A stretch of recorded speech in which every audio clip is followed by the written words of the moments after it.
Bienvenidos y bienvenidas al ciclo de webinarios sobre inclusión educativa, prácticas situadas desde el aula. Hoy abordaremos las trayectorias escolares de estudiantes con discapacidad motora. En este espacio de formación vamos a brindar herramientas concretas para volver a pensar la accesibilidad física y la organización de los espacios y de los entornos. Abrimos este recorrido con aportes para la enseñanza en clave de revisar las condiciones pedagógicas e institucionales necesarias para el aprendizaje de los estudiantes con discapacidad.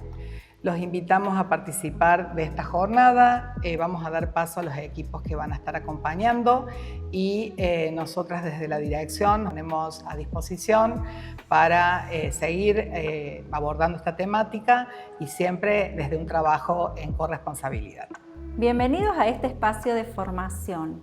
Hoy quiero derribar algunos mitos y sobre todo que podamos cambiar la mirada sobre la inclusión en nuestras aulas.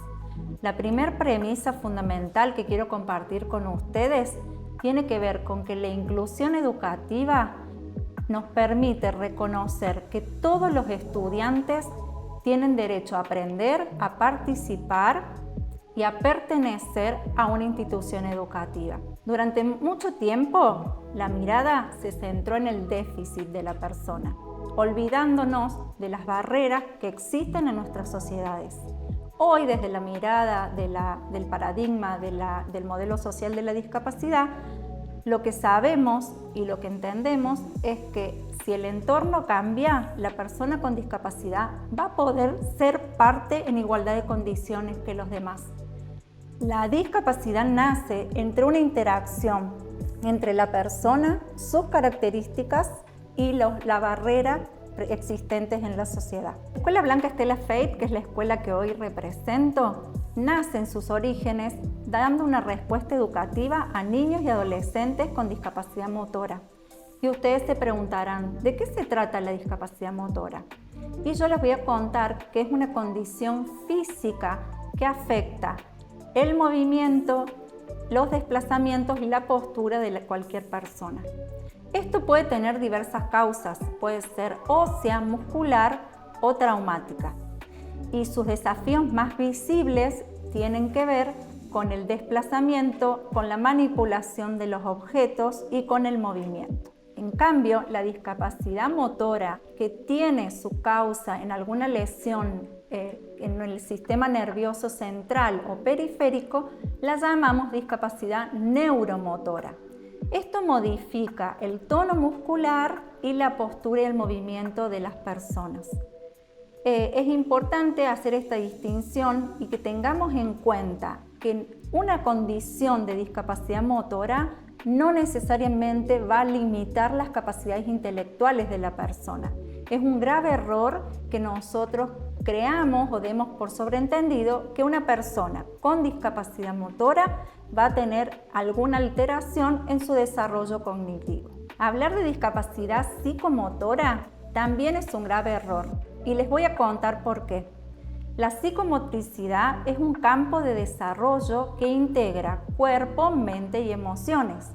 Cuando observamos en algún estudiante algún desfasaje entre ellos, vamos a estar hablando de un trastorno psicomotor y generalmente esto se observa en algunas alteraciones que tienen que ver con la organización del espacio y con el esquema corporal.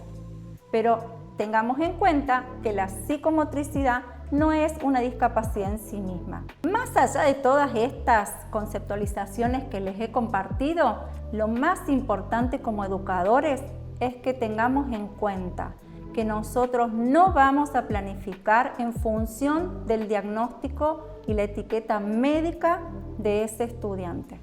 Sí vamos a considerar y vamos a tener en cuenta sus características, sus habilidades, sus fortalezas, los modos de relacionarse, su realidad contextual.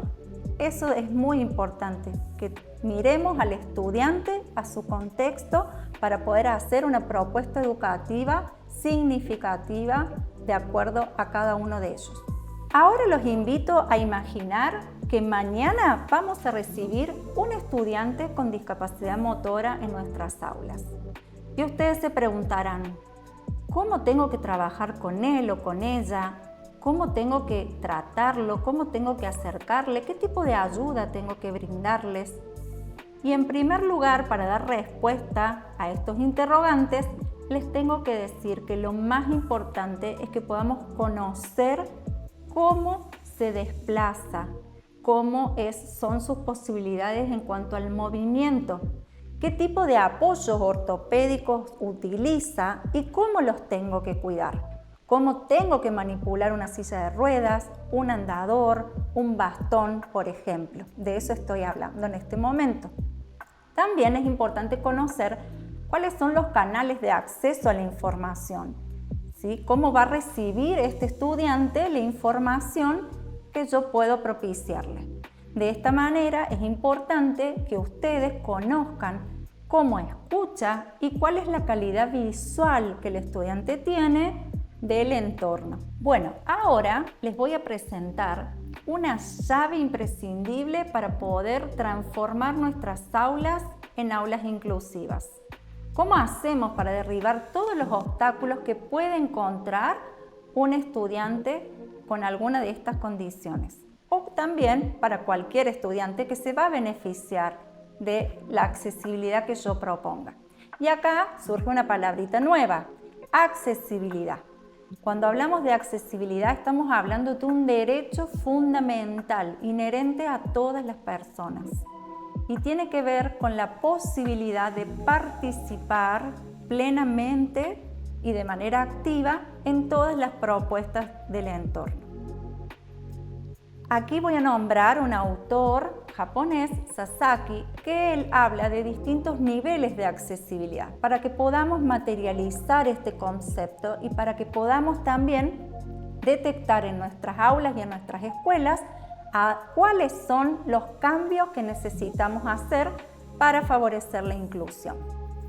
Y en un primer momento voy a hablar de la accesibilidad arquitectónica. Es la más conocida, es la más popular, tiene que ver con todo lo que se relaciona con el acceso a los lugares, a los edificios. En este caso, nuestros estudiantes con discapacidad motora se benefician muchísimo de este tipo y de este nivel de accesibilidad. Tengo que tener en cuenta que en la escuela haya rampas o algún ascensor, que no haya desniveles en los distintos ambientes, que estemos liberados, que los espacios estén liberados de obstáculos físicos. También pueden beneficiarse de pisos con distintas texturas y rugosidad. Y lo fundamental, los baños adaptados. Necesitamos baños adaptados para que los estudiantes tengan mayor autonomía. El segundo nivel de accesibilidad, según Sasaki, es la accesibilidad comunicacional y tiene que ver con poder aceptar y comprender que hay múltiples maneras de comunicarnos. No nos tenemos que concentrar únicamente en la lengua oral, que es la que usamos mayoritariamente las personas. Nuestros estudiantes con discapacidad motora pueden necesitar algún apoyo que los ayude a poder expresarse con mayor efectividad. Y acá estoy hablando de objetos concretos o de algunas imágenes o pictogramas que puedan favorecer tanto la comprensión como la expresión del mensaje. También podemos utilizar algunos recursos tecnológicos. Y ahí hay muchas aplicaciones que facilitan, con imágenes o con emisión de voz, que facilitan la expresión de los estudiantes con discapacidad motora. Otro aspecto importante a tener en cuenta para la accesibilidad comunicacional tiene que ver con la señalética de nuestra escuela, con los afiches, con las carteleras, con los pizarrones. ¿Cuál es la distancia en la que se encuentran estos distintos recursos? Tengamos en cuenta que un estudiante usuario de silla de rueda se mantiene en una altura que muchas veces es muy difícil o muy distinta a la que nosotros elegimos poner estos recursos que nombraba anteriormente. Entonces este desfasaje hace que no sea accesible esa información que yo quiero mostrar a mi estudiante. Lo ideal sería que consideremos una altura de 90 centímetros a 1,20 m como la altura ideal para los estudiantes con discapacidad motora, y también se pueden beneficiar otros estudiantes tal vez de baja estatura. O sea, esto es para algunos y también beneficio para otros y para todos. La accesibilidad instrumental es este tercer nivel que les nombraba anteriormente de este autor Sasaki. Tiene que ver con los recursos materiales que yo le voy a ofrecer a los estudiantes. En primer lugar, nosotros necesitamos garantizar que los estudiantes con discapacidad motora tengan una buena postura. No va a ser posible un estudiante que no tenga control cefálico poder acceder a la información, ¿sí? Seguramente la perspectiva que un estudiante tenga cuando no puede mantener erguido su tronco va a ser una información distorsionada del entorno. Por lo tanto, tenemos muchos soportes para que él pueda mantener una buena postura. Y cuando hablamos de postura, también no tenemos que descuidar que los estudiantes tienen que tener un apoyo en los pies. Siempre tienen que tener sus pies apoyados en la tierra o en algún soporte o apoyapiés de la silla de rueda. No es menor la sensación en el cuerpo que ellos tienen cuando sus piecitos están en el aire a cuando están apoyados sobre algún soporte. Entonces eso también es otra consideración que tenemos que tener como profes. Por otro lado, desde lo instrumental, hablando de la postura, es muy importante que las mesas puedan ser regulables, al modo de que nosotros garanticemos que los estudiantes tengan una posición cómoda en sus brazos y en sus manos, si no difícilmente puedan manipular objetos. Hablando de la accesibilidad instrumental, vamos a hablar de otro tipo de materiales que tiene que ver con los útiles escolares. Dentro de los útiles escolares hay todo un mundo de útiles adaptados.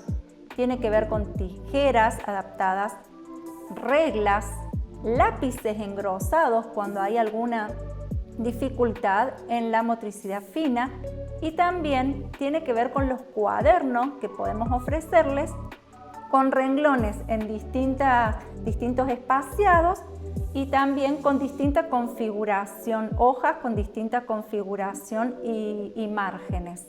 Esto es muy importante que prestemos atención de cuál es el tipo de hoja de cuaderno más beneficioso para nuestros estudiantes. Bien, ahora voy a hablar de la accesibilidad programática. Y esto tiene que ver con todos los acuerdos institucionales que podemos llegar a generar en cuanto a los tiempos y a los espacios de nuestra escuela. Por ejemplo, el cambio en los horarios del recreo o también una organización diferente tanto en el ingreso como en el egreso a la institución. Esto favorecería la autonomía en el desplazamiento de los estudiantes, evitando algunas aglomeraciones. Todos los acuerdos que podamos hacer institucionalmente pueden constituirse en una barrera o en un puente para el aprendizaje. Otro nivel de accesibilidad tiene que ver con lo metodológico. Cuando hablamos de accesibilidad metodológica, estamos hablando específicamente de aquellas estrategias o intervenciones didácticas que podemos ofrecer a los estudiantes. Y en este caso, de estudiantes con discapacidad motora, es importante que los estudiantes puedan tener la posibilidad de expresarse con múltiples formas de representación. Entonces, es importante que a la hora, por ejemplo, de proponerles una evaluación, podamos usar distintos modos de evaluar. Puede ser de manera escrita, puede ser de manera oral, puede ser a través de la tecnología o del apoyo de comunicación que él utilice para expresarse habitualmente.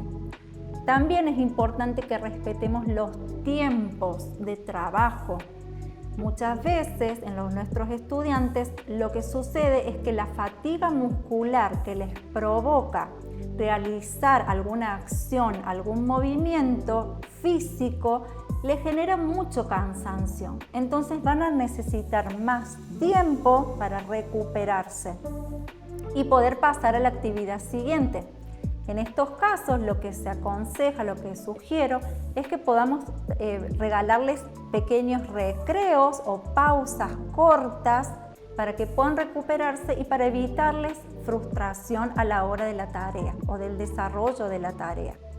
La tecnología constituye un puente muy importante para la accesibilidad y en este caso nosotros tenemos que ser flexibles y considerar que si para un estudiante tomar el lápiz y hacer una escritura manual le significa un gran esfuerzo, podemos también utilizar los recursos tecnológicos para que él pueda acceder a la alfabetización convencional.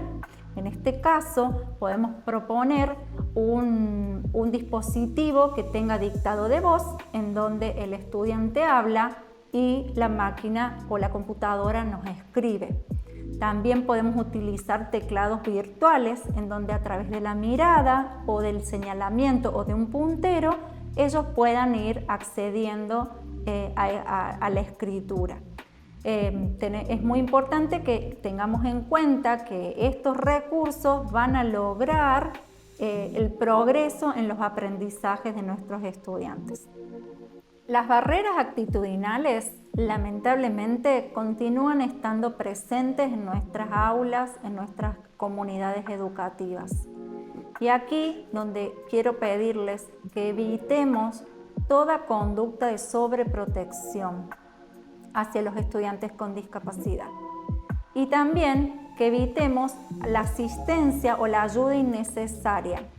Tenemos que conocer a nuestros estudiantes para poder brindar esa ayuda y ese apoyo justo, que no los inhabilite y que no los sobreproteja. Entonces es importante que trabajemos en equipo junto con las familias para poder darle al estudiante la ayuda y el apoyo físico justo y necesario. Ni de más ni de menos. Ni de menos para evitar su frustración, ni de más para evitar conductas de sobreprotección. Vuelvo a repetir que la discapacidad motora no necesariamente es consecuente de una discapacidad intelectual. Entonces los invito para que podamos favorecer la accesibilidad actitudinal. Los invito a que tengamos altas expectativas en las posibilidades de nuestros estudiantes con discapacidad motora. La pregunta central que tenemos que hacernos no es ¿qué no puede hacer nuestro estudiante? La pregunta central que tenemos que hacernos y buscar respuesta incansablemente tiene que ver ¿qué necesito yo modificar en mi propuesta, en mis intervenciones, en mis estrategias para que todos los estudiantes puedan aprender? Queridos profesionales de la educación, para despedirme quiero decirles que la inclusión no se trata de encajar a un estudiante dentro de un sistema. Se trata de habilitar oportunidades dentro del sistema para que todos los estudiantes puedan participar y pertenecer en él. Un estudiante con discapacidad motora no se detiene por su condición. Se detiene si la escuela no brinda las respuestas adecuadas. Hagamos que nuestras aulas se llenen de puentes y eliminemos todas las barreras que están presentes. Muchas gracias por su atención. Cuando hablamos de inclusión educativa, hablamos de un trabajo que no comienza ni termina en el aula. Desde hace varios años venimos construyendo un vínculo de corresponsabilidad y referencialidad entre la escuela de modalidad Blanca Fey y el CENI Manuel Esteban Pizarro. Este trabajo se ha sostenido a lo largo del tiempo, independientemente de las personas que ocuparan los roles directivos en la institución, porque entendemos que forma parte de una construcción institucional compartida.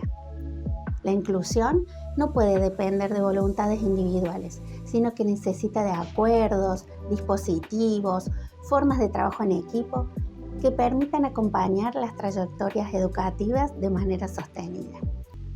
Este proceso comienza muchas veces en la observación cotidiana del docente de nivel. Ella es quien conoce al estudiante, la dinámica del grupo, las propuestas de enseñanza y quién puede identificar situaciones en las que aparecen dificultades para el aprendizaje o para la participación. Cuando surge alguna inquietud, el docente comunica inmediatamente al equipo directivo y comienza un proceso de análisis conjunto. En una primera instancia, nos reunimos con la docente de apoyo a la inclusión de la escuela especial para analizar las trayectorias del estudiante, recuperar toda la información significativa y pensar cuáles pueden ser las barreras que están interfiriendo en su participación y aprendizaje. A partir de allí, iniciamos el recorrido establecido en los lineamientos de la Resolución 1825/19, construyendo el circuito correspondiente, generando las distintas instancias de acompañamiento, seguimiento y evaluación y de los apoyos necesarios. La clave de este proceso está en el trabajo compartido entre ambas instituciones y entre todos los actores involucrados. No podemos pensar las trayectorias inclusivas sin la participación activa de los equipos docentes, los equipos directivos, la modalidad de educación especial, los profesionales que acompañan al estudiante y fundamentalmente la familia como actor central. Hoy queremos compartir la trayectoria educativa de Emma, una niña que forma parte de nuestro jardín desde la sala de 4 años y actualmente transita la sala de 5, último año del nivel inicial. A lo largo de estos años fuimos construyendo una propuesta que le permitió participar plenamente de la vida escolar, siempre desde una mirada centrada en sus posibilidades. Una de las primeras cuestiones que me gustaría destacar es que Emma sigue la propuesta curricular de su sala. Sus aprendizajes responden a los objetivos previstos para el nivel. Lo que sí ha necesitado son apoyos vinculados a la organización y el acceso para algunas situaciones de enseñanza. Exactamente. En el día a día observamos que Emma realiza las mismas actividades que sus compañeros, pero necesita que le respetemos sus tiempos. Pues sus movimientos son más lentos, requiere para poner la postura, controlar el equilibrio y ejecutar una acción requiere un poco más de tiempo. Cuando comprendimos esto, dejamos de pensar en la velocidad como un indicador del aprendizaje y comenzamos a valorar el proceso. Ese fue uno de los primeros acuerdos de trabajo. Entendimos que el tiempo también es una condición de accesibilidad. Darle unos minutos más para desplazarse, guardar los materiales, finalizar una actividad, no modifica los aprendizajes esperados, pero sí garantiza que pueda participar de manera autónoma y sin apuros innecesarios. Otro aspecto importante que tiene que ver con su movilidad, que es Emma hoy por hoy no necesita ni andador ni bastón. Ha desarrollado estrategias corporales que le permiten desplazarse de forma independiente por todos los espacios de la institución, participar en juegos y resolver actividades cotidianas de manera autónoma.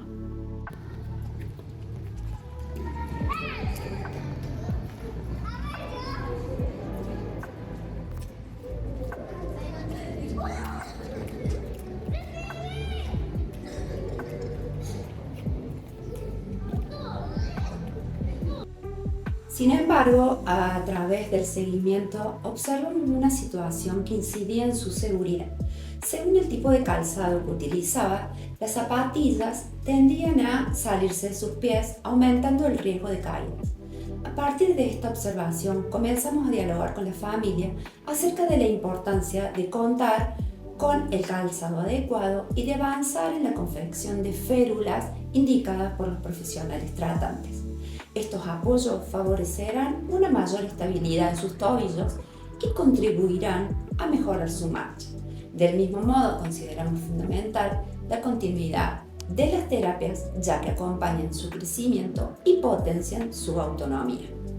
Una de las estrategias que implementamos surgió de observar un momento muy cotidiano que se llama momento de asamblea en el nivel inicial, que es cuando nosotros desplegamos la alfombra, los niños se sientan en ronda para leer un cuento, para hacer en la introducción alguna actividad.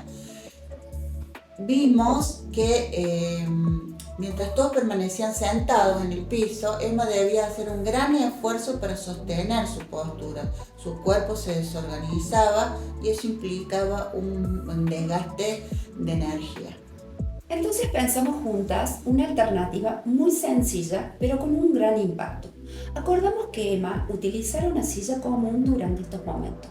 De esta manera logra una postura más estable, puede concentrarse mejor en las propuestas, participar activamente sin destinar tanta energía al control postural. Es un claro ejemplo de que una adaptación de acceso no cambia lo que aprende, sino las condiciones para que pueda aprender en igualdad de oportunidades. También entendimos que era muy importante trabajar esta decisión con todo el grupo. Los niños suelen preguntarse por qué un compañero hace algo diferente y esas preguntas son oportunidades para educar en la diversidad. Conversamos con todos los niños de la sala acerca de que todas las personas aprendemos y participamos de maneras diferentes y que ofrecer distintos apoyos no significa dar privilegios, sino garantizar que cada uno tenga lo que necesita. Los niños lo comprendieron rápidamente y lo incorporaron con mucha naturalidad. Otro aprendizaje muy importante fue trabajar la autonomía. Al principio era muy frecuente que los compañeros todos quisieran alcanzarle los materiales, hacer la actividad por ella o ayudarle antes de que ella lo necesitara o lo pidiese. Lo hacían con la mejor intención. Allí comprendimos que también debíamos derribar una barrera actitudinal, la sobreprotección. Fuimos enseñando al grupo a esperar, a preguntar antes de ayudar y confiar en las capacidades de Emma. Hoy sus compañeros saben que ella puede resolver muchas situaciones por sí misma y que brindar apoyo significa respetar sus tiempos y ofrecer ayuda únicamente cuando ella lo necesita o lo solicita. Ese cambio beneficia a todo el grupo. Los niños aprendieron valores como el respeto por los diferentes ritmos, la empatía y la valoración de las capacidades de cada compañero. La trayectoria de Emma nos recuerda que muchas veces las transformaciones más significativas no requieren grandes recursos, sino una mirada atenta, una mirada pedagógica que identifique las barreras y construya los apoyos pertinentes. Cuando la escuela modifica el contexto y sostiene altas expectativas, la inclusión deja de ser un discurso para convertirse en una práctica cotidiana. Uno de los grandes desafíos que aparecen en la sala de 5 tiene que ver con el inicio del trabajo sistemático en el cuaderno. Es un momento muy esperado por los niños, porque presenta un paso importante a su trayectoria escolar próxima. Comienzan a utilizar el cuaderno tamaño monitor, con renglones, organizan sus útiles en una cartuchera y realizan sus primeras producciones con lápiz negro y goma de borrar. Cuando analizamos esta propuesta nos dimos cuenta que esto es un gran desafío para Emma, ya que al tener uno de sus miembros afectados, le resultaba todo mucho más difícil. La manipulación del cuaderno, la manipulación del lápiz, las gomas y los demás materiales, y esto iba a demandar en ella un esfuerzo mucho mayor. Ahí entendimos que era necesario anticiparnos y pensar juntas algunas adaptaciones de acceso. La primera decisión fue modificar el soporte de la escritura.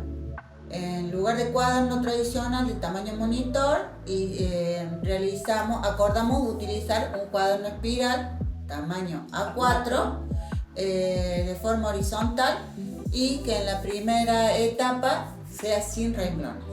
Sí, esta estrategia la verdad que nos favoreció mucho porque se amplió mucho su espacio, le permite tener mayor amplitud para distribuir las imágenes, las fotocopias, para tener mayor acceso al manejo de su lápiz y al no tener renglones evitamos que ella se frustre tratando de achicar su escritura a un espacio tan reducido. También comenzamos probando con el lápiz negro que utilizaban sus compañeros porque queríamos observar cómo resolvía esta tarea. Ahí nos dimos cuenta que con el lápiz convencional negro le resultaba muy finito y necesitábamos mucha precisión y precisión para utilizarlo. Ahí nos pusimos de acuerdo y dijimos, bueno, vamos a probar con otros elementos. Probamos con un lápiz más ancho, con mina engrosada, fibrones más anchos que hacen más visible el trazo y no demanda en ella una frustración, porque cuando usaba el lápiz finito, lo que Emma hacía era escribir y borrar, y esto la frustraba mucho.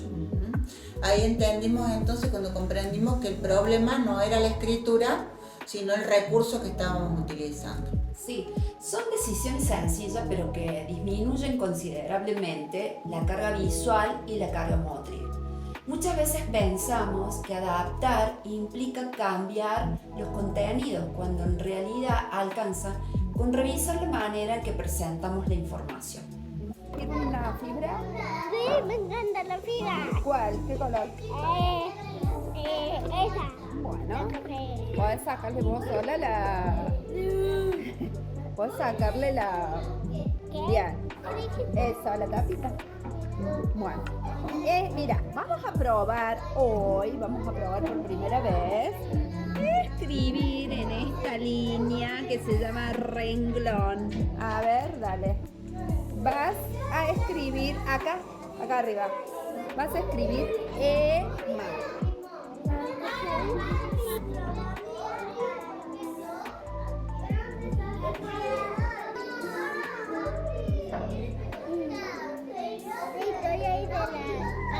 ¿Qué hiciste? ¿Qué letra es esa? Mi nombre. La M, pero faltan, me parece, algunas letras.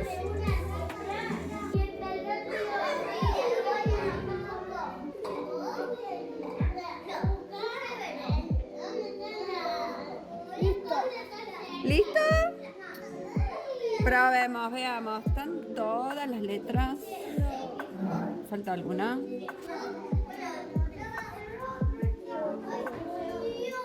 Ahora sí, señorina. ¿Qué dice ahí? No, pero me equivoqué. ¿Te equivocaste? ¿Y si cómo lo podemos arreglar? ¿Cómo lo podemos arreglar? ¿Y si transformamos eso en una letra A? ¿Cómo? ¿Te ayudo? A ver, le podemos hacer, mira, una patita ahí y una patita ahí. ¿Qué te parece? Y juntamos. No tampoco. Bueno, No puedo hacer. como vos te parezca, a ver. Me parece, a ver, contemos cuántas letras tiene esto, mira. Contemos. Una. Vos estás contemos primero acá. No, es que me confundí. Eso no va. Tienes razón. Bueno, ¿y si la tachamos con otro color? Toma. Toma el color rojo, táchalo porque esa no va. ¿Cómo lo sé? A ver, así una cruz. A ver, ¿cómo que te quedó? Bien, bueno, listo. Paralelamente realizamos otras pequeñas adaptaciones, como decía Marcela, que hicieron gran diferencia. Empezamos a presentar las imágenes en tamaño mayor y a distribuir en el espacio gráfico, ya en este cuadernillo de A4. De esta forma podía localizar mejor los elementos y trabajar con mayor comodidad. Y mayor soltura también. Ahora estamos transitando un nuevo desafío en el proceso de la alfabetización y Emma participa de las mismas propuestas de sus compañeros, pero seguimos todavía con Marcela pensando qué otros apoyos necesita para las propuestas del día a día para acceder a ellas. Sí, avanzamos en los aprendizajes relacionados con la lectoescritura, comenzamos al trabajo con letras, el trabajo de la direccionalidad de la escritura, el trabajo término a término. La idea es que Emma pueda acceder a los mismos aprendizajes que sus compañeros y avanzaremos con la copia de palabras a partir de un modelo, favoreciendo progresivamente la lectura independiente. Otro recurso que vamos a incorporar es la tecnología. El jardín cuenta con una aula digital móvil, entre ellas está la tablet, y pensando herramientas de mayor acceso y menos complejidad, porque motrizmente es más fácil para ella manejar la tablet. Sí, la idea no es sustituir el papel. La idea es trabajar estos dos soportes, el soporte papel y el soporte tecnológico, para facilitar el acceso a la comunicación, al conocimiento y a la información. Vamos a ir alternando estos dos recursos siempre en pos del acceso de la lectura y escritura. Si algo aprendimos durante este proceso es que ningún recurso es definitivo, ¿no? Aprendimos entre las dos. Todos los apoyos se evalúan, se ajustan y se modifican de acuerdo con las necesidades de Emma y con los nuevos desafíos que plantea su trayectoria escolar. Sí, creo que ese es el aprendizaje más significativo, es que la inclusión no consiste en encontrar un recurso ideal, sino en tener una mirada permanente, una flexibilidad, una escucha, y que cada decisión que tomamos entre ambas y con todo el equipo docente del jardín, siempre el propósito fue que Emma pudiera acceder a los aprendizajes con sus compañeros, preservando su autonomía, su bienestar y el disfrute por aprender.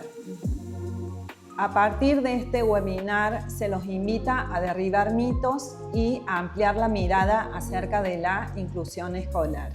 Quiero retomar una premisa que ha seleccionado la Escuela Especial Blanca Fey acerca del reconocimiento de que todos los estudiantes tienen derecho a participar, a aprender y a optimizar su máximo potencial en igualdad de condiciones que el resto de estudiantes. Esta premisa seleccionada se reafirma a partir del modelo social de la discapacidad, en donde se considera que las barreras no están solamente en las condiciones que presentan las personas, sino también en las respuestas que ofrece tanto la escuela como la sociedad. En esta oportunidad se presenta una trayectoria educativa en la cual puede tener afectación en el desplazamiento, en la escritura, en el equilibrio y también en el uso de recursos y materiales, lo que no implica que esté relacionada automáticamente con una dificultad cognitiva. Ante esto, será la institución quien realice los ajustes para que el estudiante pueda participar y aprender.